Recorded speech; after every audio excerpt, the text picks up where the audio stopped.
بسم اللہ الرحمن الرحیم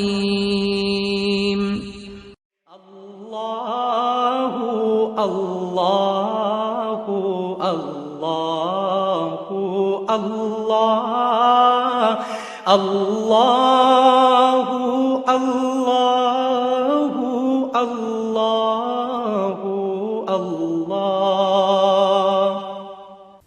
نحمدہ و نصلی علی رسول الکریم اما بعد فاعوذ باللہ من الشیطان الرجیم بسم اللہ الرحمن الرحیم یا ایھا الذین آمنوا کتب علیکم الصیام کما کتب علی الذین من قبلکم لعلکم تتقون ان اللہ و ملائکتہ یصلون علی النبی یا ایھا الذین آمنوا صلوا علیہ وسلموا تسلیما اللہم صلی علی محمد وعلی آل محمد وبارک وسلم۔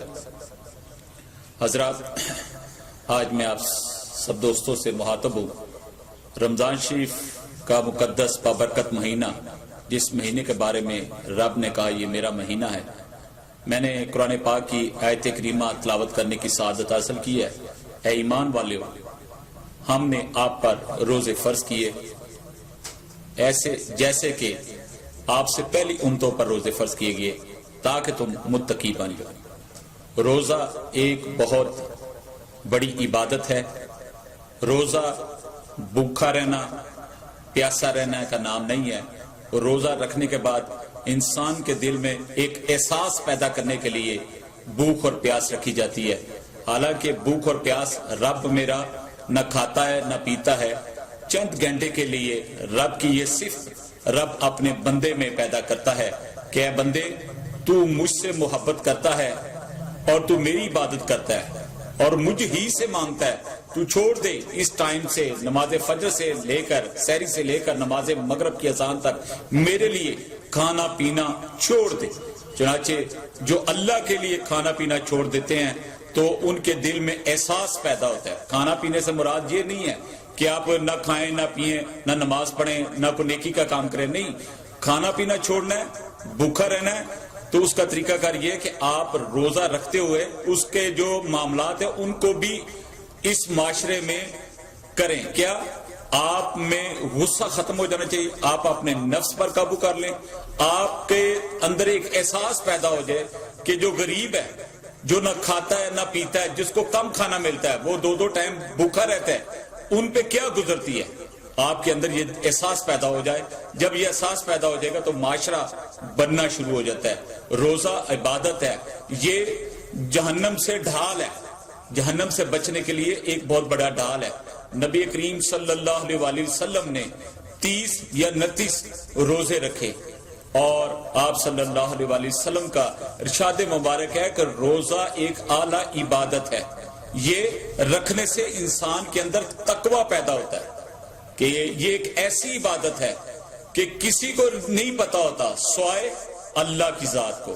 اس کو پتا ہوتا ہے کہ اس بندے نے آج نہ کھایا نہ پیا۔ وہ جو خوف ہے نا کہ آپ کہیں ایسی جگہ پہ ہیں جہاں آپ اکیلے ہیں، آپ کھا سکتے ہیں، ٹھنڈا پانی پی سکتے ہیں، بڑی گرمی ہے، آپ کو بھوک لگی ہے، آپ کو پیاس لگی ہے، آپ کھا سکتے ہیں، لیکن آپ نے نہیں کہا۔ آپ کے اندر ایک احساس پیدا ہوا ہے کہ یار مجھے کوئی میری والدہ یا میری بیوی یا میرے بچے میرے دوست تو نہیں دیکھ رہے، لیکن میرا رب دیکھ رہا ہے۔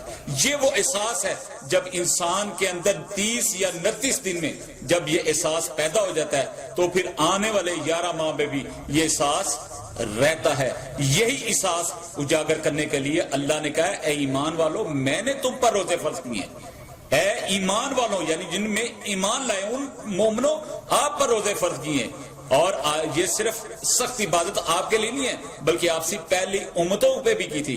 یہ اس لیے کی ہے تاکہ تم متقی بن جاؤ، تم میں تقوی آ جائے۔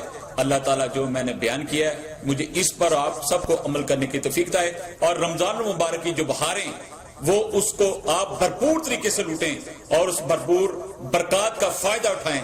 یہ رمضان میں ہمیں مغفرت، بخشش اور جہنم سے آزادی کا پرمٹ بھی عطا کرتا ہے۔ اللہ تعالی ہم سب کے اپنا رحم فرمائے، ہم سب پر اپنا فضل فرمائے، اور ہمارے ملک پاکستان پر بھی رحم فرمائے۔ ہم سب ایک ہو جائیں، ہمارے دل میں احساس پیدا ہو جائے، ہم غربا کا خیال کریں، اپنے غرب و جوار کا خیال کریں۔ ہمارے دل میں یہ احساس تبھی پیدا ہوگا جب ہم اس آیت کریمہ پر عمل کریں گے۔ شکریہ، الحمدللہ۔